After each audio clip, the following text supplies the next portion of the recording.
Read the story and answer the questions. The Bookworm. Layla knew other kids in 4th grade thought she was silly and boring because she liked to read so much. They couldn't believe that she would rather read a book than play video games. Layla was a little embarrassed when the other kids, like Arturo, called her the Bookworm. One day after lunch, Layla set down her heavy backpack full of books next to her chair with a thud.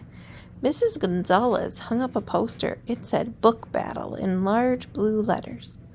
Mrs. Gonzalez announced, "We are going to do a competition. I will give you all a team and a book. Next week, after you have read the book, we will have our battle. I will ask questions about the book, and the team who gets the most questions right will win the battle." The class was silent. Mrs. Gonzalez passed out a list of names for each team. "I hope Layla is on my team," Jessie said out loud. "Me too," said Josh. Layla smiled as she read her list. Her teammates were Josh, LaDawn, and Arturo. "Yay!" said LaDawn as she sat down next to Layla's desk. "I'm so happy you are on my team, Layla. You are the best reader in the class." Arturo said as he joined the girls. "Thanks," Layla mumbled, feeling a little shy. At least he didn't call her the Bookworm.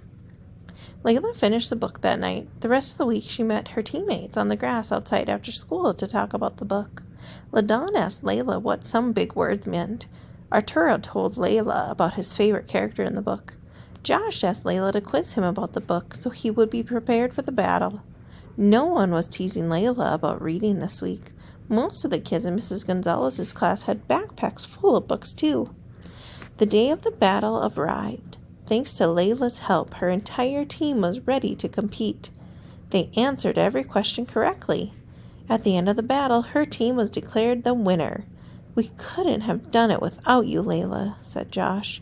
"3 cheers for the Bookworm," shouted Arturo. Layla smiled. She didn't mind that nickname after all. Answer the questions. Underline text evidence that supports your answer.